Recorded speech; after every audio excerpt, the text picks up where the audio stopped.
Teman-teman, ini akan menjadi video pertama saya di tahun 2025 dan saya akan membagikan begitu banyak insight untuk para penonton semua. Di video kali ini, saya akan membagikan video ini menjadi 3 part. Bagian 1, yaitu saya akan memberikan pandangan saya tentang ekonomi global di tahun 2025. Di bagian kedua, saya akan memberikan tips and tricks bagaimana para investor pemula bisa memanfaatkan kesempatan emas ini di tahun 2025 untuk mendapatkan cuan yang besar dalam dunia investasi. Dan bagian yang ketiga, saya akan memberikan saran-saran apa yang bisa kita lakukan sebagai trader ataupun investor yang sudah lama di dalam pasar untuk menghadapi market yang separah ini. Pastikan nonton video ini sampai selesai. Oke teman-teman, memasuki tahun 2025, sekarang sudah bulan Februari. Kelihatannya ekonomi semakin lama semakin parah. Dan masih ingat kan, saya tahun lalu ada post sebuah video yang mengatakan 2025 akan menjadi masa-masa kelam. Dan kelihatannya sudah mulai terjadi ya teman-teman. Kita mulai dari bagaimana asing terus kehilangan kepercayaan terhadap Indonesia. Mereka keluar begitu banyak dana dari pasar modal kita, begitu juga keluar dari pasar obligasi kita.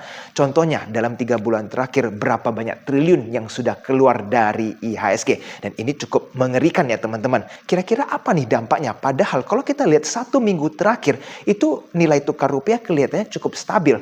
Tetapi kalau kita lihat pasar IHSG kita teman-teman sudah tembus di bawah angka 7.000 dan kelihatannya ini akan makin berlanjut semakin dalam. Jadi kalau bukan karena nilai tukar rupiah kita, pasti ada alasan lain kan. Salah satunya adalah bagaimana kebijakan pemerintah kita itu cukup ditentang oleh investor asing.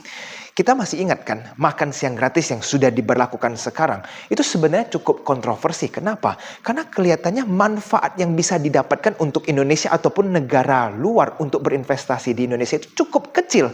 Teman-teman bayangin anak muda dikasih makan siang gratis selama bertahun-tahun. Dan nanti baru bisa berkontribusi kalau mereka sudah tamat sekolah ataupun tamat kuliah. Teman-teman coba kebayang nggak, kalau ekonomi Indonesia selama 5 atau 8 tahun ke depan makin lama makin parah, itu bagaimana mereka bisa bekerja atau berkontribusi kalau ekonomi Indonesia sudah cukup parah. Jangan sampai mereka udah kita kasih makan keluar biaya begitu besar, nanti pas gedenya mereka keluar negeri malah kontribusinya di luar negeri. Itu justru Indonesia hanya akan mengeluarkan biaya yang percuma ya teman-teman. Kita tidak akan mendapatkan faedah apa-apa dengan memberikan makan siang gratis kalau ujung-ujungnya mereka kasih kontribusi ke negara lain. Dan ditambah lagi teman-teman, angka inflasi kita yang terakhir itu adalah 0, sekian persen, sudah di bawah 1%.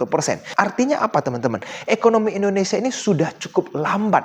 Perputaran uang sudah semakin kecil sehingga inflasi begitu kecil. Sedangkan suku bunga kita itu masih sangat tinggi teman-teman. Jadi harus turun berapa banyak lagi supaya Indonesia bisa bergerak ekonominya. Dan kita tahu teman-teman, BI nggak bisa terlalu cepat menurunkan suku bunga. Karena kalau mereka terlalu jauh nanti dampaknya akan ke nilai kurs rupiah kita yang semakin lama semakin lemah. Bagaimana harapan kita bisa membawa nilai kurs ke bawah 10.000.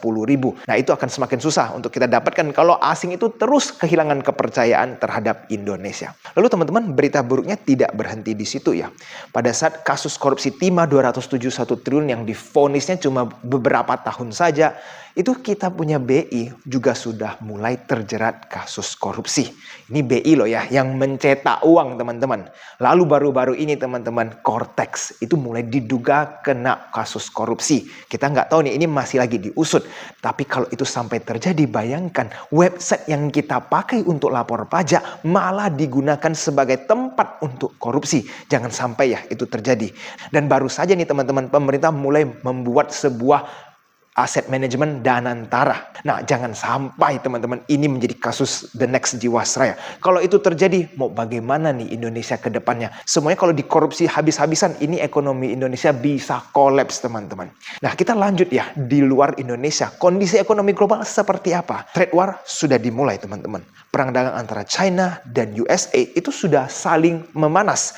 US mulai naikin tarif 10% untuk Chinese goods ya. Tapi China nggak tinggal diam. Mereka juga mau naikin beberapa US produk seperti oil dan coal itu 15% tarifnya. Jadi mereka akan saling membalas. Nah, kalau ini berlanjut teman-teman, dampaknya seperti apa? Itu akan langsung ke inflasi. Dan inflasi itu akan terjadi bukan karena ada demand yang naik ya, tetapi harganya naik karena mereka terjadi perang dagang sama-sama sama-sama naikin harga. Dan kondisi seperti ini akan cukup parah ya teman-teman. Karena harga itu akan semua naik, tetapi demand akan tetap rendah. Mau itu di Asia, Amerika ataupun Eropa, semua sedang kesulitan dalam ekonomi. Jadi kita tidak bisa afford nih untuk inflasi mendadak naik karena mereka melakukan perang dagang yang habis-habisan. Everybody will lose from this outcome. Dalam kondisi seperti ini, tantangan pasti begitu besar ya. Itu kenapa emas terus-terus mencapai all time high. Dan kalau kita lihat di harga spot teman-teman, harga emas sudah di 2.800-an, luar biasa sekali. Kalau teman-teman sudah ikut Edge Invest dari tahun 2023, cuannya juga pasti sudah sangat lebar ya, karena kita sudah borong emas dari tahun 2023. Nah oke, kita lanjut ke part kedua teman-teman. Bagaimana kesempatan seperti ini justru bisa melahirkan banyak orang kaya baru? Kalau saya lihat tahun 2025 ini agak sedikit mirip dengan tahun COVID di 2020.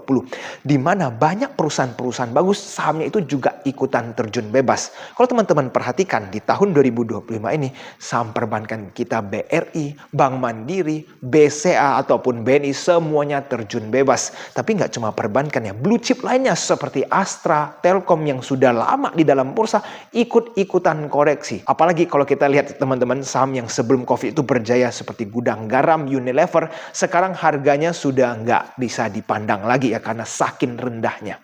Nah, dengan kondisi seperti ini teman-teman, kalau teman-teman baru kepingin belajar investasi, ini akan menjadi kesempatan emas untuk kalian semua.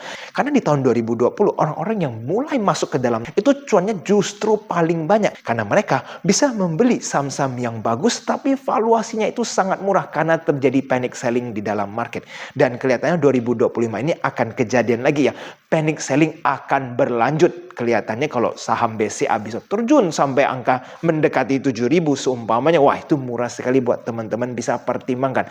Lalu BRI teman-teman. Kalau teman-teman bisa mendapatkan harga BRI di bawah 4.000 ya. Apalagi bisa sampai di dekat angka 3.500. Itu dari dividen saja. Per tahunnya teman-teman sudah bisa mendapatkan passive income di atas 7%, ditambah potensial capital gain-nya lagi. Jadi kalau teman-teman itu seorang ibu bapak yang punya anak, ataupun orang-orang yang baru mau mulai belajar saham, ini menjadi waktu yang sangat tepat buat teman-teman mulai belajar. Saya tidak meminta teman-teman untuk beli sekarang ya.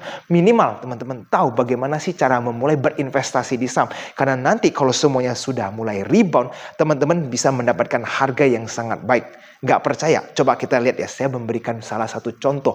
Portofolio fund manager kita di Indonesia itu sudah mulai merah semua. Artinya apa? Kalau portofolio mereka merah, contoh nih salah satunya 3 tahun terakhir justru performance-nya mereka merahnya cukup dalam. Itu artinya average price mereka cukup tinggi. Dan kalau teman-teman bisa mulai belanja di harga sekarang, di saat kondisi mereka merah semua, artinya teman-teman bisa mendapatkan average price di bawah fund-fund manager yang luar biasa di Indonesia ini. Jadi teman-teman tahun 2025 ini kalau market nanti crash-nya semakin parah, ini menjadi kesempatan emas buat teman-teman semua belajar investasi di pasar modal Indonesia.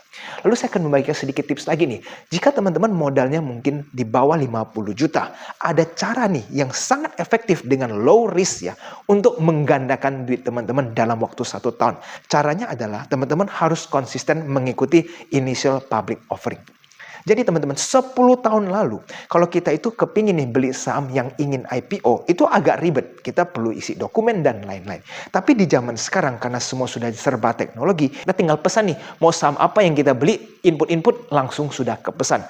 Teman-teman hanya perlu punya sekuritas, pesan lewat e-IPO, selesai. Teman-teman sudah bisa nih memiliki saham yang akan melantai di bursa, yaitu initial public offering. Nah buat teman-teman yang masih belum punya akun, teman-teman bisa klik link di bawah ya. Saya udah sediain, teman-teman bisa daftar. Salah satu yang saya gunakan adalah Sukor Sekuritas untuk teman-teman bisa mulai bertrading ataupun investasi di pasar modal. Oke, jadi caranya kita bagaimana untuk menggandakan uang dari proses initial public offering ini. Anggap teman-teman uangnya di bawah 50 juta. Setiap IPO, teman-teman pesan nih di proses book building. Nah, lalu pada saat saham yang teman-teman pesan ini mulai melantai, teman-teman bisa mulai jualan di hari 1 atau hari kedua. Karena rata-rata saham tersebut akan naik di hari pertama atau hari kedua di bursa. Kalau teman-teman jackpot itu bisa mendapatkan beberapa hari arah. Salah satu contohnya nih di tahun 2025 seperti Ratu ataupun CBDK. Kalau teman-teman ikut book building, nah teman-teman bisa lihat hasilnya. Result yang teman-teman dapatkan bisa cukup memuaskan. Dan kalau teman-teman konsisten sepanjang tahun ikutin ini, dan kalau teman-teman konsisten melakukan cara ini sepanjang 1 tahun full, uang 50 juta ini mungkin bisa menjadi ya 80 juta atau 100 juta. It's free money ya teman-teman. Why not kalau kita bisa dapatkan hal seperti ini di dalam bursa. Tapi kalau cara ini teman-teman mau lakukan dengan capital yang lebih besar, contohnya yang ada 500 juta atau lebih, mungkin persentasenya akan lebih kecil. Nah, kalau teman-teman masih bingung dan penasaran, jika teman-teman daftar menggunakan Sukor Sekuritas, teman-teman bisa langsung join WhatsApp grup saya secara gratis, dan di situ hanya khusus untuk IPO Hunter ya. Jadi nanti saya akan guide teman-teman untuk bisa beli IPO mana nih. Nanti teman-teman tinggal ikuti saja cara-caranya akan saya jelaskan. Setelah itu teman-teman bisa dengan konsisten mendapatkan cuan di dalam market. Oke, sekarang kita masuk ke part yang ketiga. Untuk para investor ataupun trader yang sudah lama di dalam saham, kita sedang menghadapi badai besar. Contohnya, semua blue chip mulai koreksi. Apa yang harus kita lakukan? Nah, teman-teman, saya harus ingatin bahwa dunia investasi itu ada banyak sekali opsi, nggak cuma di dalam saham. Kita perlu nih pindah-pindah antara di dalam deposito, di dalam obligasi, dan juga di dalam pasar modal. Karena ini sudah lebih advance kan. Buat teman-teman semua yang experience atau berpengalaman, sudah wajib harus tahu bagaimana cara kita mengatur uang kita. Kalau suku bunga kita lagi tinggi, kita masih boleh nih banyak di dalam deposito. Tapi sekarang kalau mulai proses penurunan suku bunga, teman-teman boleh mulai memberatkan posisinya di obligasi. Ingat, obligasi itu ada 2 jenis. Ada pemerintah, ada juga obligasi swasta. Nah, obligasi swasta itu ada yang bisa memberikan result cukup baik ya. Contohnya seperti obligasi INKP. Dalam 3 tahun teman-teman bisa setiap tahun mendapatkan kupon 10%. Sangat lumayan kan setiap tahunnya mendapatkan return 10%. Jadi teman-teman, untuk sementara ini kita sebaiknya parkir di dalam obligasi dulu. Karena kalau suku bunga terus-terusan turun, obligasi pasti akan diuntungkan. Dana lokal akan sedikit berpindah ke obligasi. Nah, sambil kita menunggu capital market kita ini untuk rebound. Kalau nanti asing sudah mulai berhenti, disitulah teman-teman ada kesempatan untuk mencairkan obligasinya, lalu kita akan serok blue chip terlebih dahulu. Sekarang kita akan bahas perbankan yang ada di Indonesia. Mungkin banyak juga orang-orang yang mulai takut ya, ini kok perbankan ini kondisinya sudah cukup parah ya. BRI itu sudah turun lebih dari 30%. Apakah nanti BRI ataupun perbankan lainnya bisa menjadi the next gudang garam atau the next Unilever nih? Kan mengerikan sekali. Nah, coba kita kaji kembali teman-teman. Indonesia itu ekonominya ditopang oleh perbankan. Nggak ada lagi sektor lain yang bisa mensupport ekonomi Indonesia. Oke, mungkin ada orang yang akan argue, kok kita justru kuatnya itu di komoditi seperti coal. Tapi teman-teman harus tahu coal itu cyclical. Ada saatnya kita cuan sekali di dalam batu bara, ada saatnya itu berdarah-darah di mana seluruh perusahaan batu bara itu rugi atau bahkan diambang kolaps. Nah, jadi kalau seperti itu bagaimana cara bisa konsisten support ekonomi Indonesia? Contoh lain, kalau misalkan teknologi jelas bukan kelebihan di Indonesia. Itu US yang terdepan. AI dan teknologi terkini semuanya dipimpin oleh US. Jadi kelihatan sektor teknologi tidak akan terlalu bersinar di negara kita Indonesia. Jadi sisanya apa teman-teman? Ya sektor perbankan. Nanti kalau ekonomi Indonesia mulai terjadi pemulihan, uang dana asing ini hanya akan masuk ke dalam sektor perbankan karena tidak ada opsi lain lagi yang bisa mereka masuki di dalam market Indonesia. Sehingga kalau asing sudah mulai masuk, nanti semua saham perbankan akan mulai balik arah karena tidak ada opsi lain yang mereka bisa beli. Contoh nih, misalkan ada yang berspekulasi bagaimana dengan green energy. Oh teman-teman, green energy masih jauh sekali. Bayangkan green energy kita seperti Brent itu mau masuk MSCI aja 2 kali batal. Yang pertama sudah batal longsor ARB 2 kali. Kali ini sudah hampir masuk MSCI, dicegah lagi nih bahwa MSCI tidak akan memasuki Brent ke dalam. Jadi kelihatannya untuk mendapatkan dana asing di green energy ceritanya masih akan panjang. Mungkin 10 tahun ke depan baru akan mulai masuk. Jadi teman-teman nggak perlu khawatir, dari sekarang sampai 10 tahun ke depan kelihatannya sektor finansial masih akan menjadi primadona di pasar modal Indonesia. Jadi teman-teman, dana yang akan kita fokuskan pada saat nanti market rebound adalah di saham-saham perbankan. Don't worry, kita ikuti saja momen koreksi seperti ini. Biarkan panic selling terus berlanjut. Nanti pada saat rebound kita akan mulai menikmati hasilnya. Oke teman-teman, semoga video ini bermanfaat untuk teman-teman semua. Untuk para pemula, mulailah belajar berinvestasi. Ini yang menjadi waktu yang sangat tepat supaya teman-teman bisa merasakan kembali cuan seperti di tahun 2020. Untuk teman-teman yang udah lama di dalam bursa atau mungkin sekarang kondisi portonya juga seperti fund manager lokal, teman-teman terus improve diri, terus bikin catatan jurnal kesalahan apa yang sering teman-teman lakukan di dalam bursa. Karena teman-teman hanya akan belajar jika market itu merah. Kalau teman-teman sudah market merah dan masih malas belajar, dan nanti akan semakin sulit untuk teman-teman bisa sukses dalam berinvestasi kalau kita tidak selalu improve di dalam pasar modal. Oke teman-teman, sampai di sini dulu. Sampai jumpa di video selanjutnya. I'll see you again next time. Bye-bye.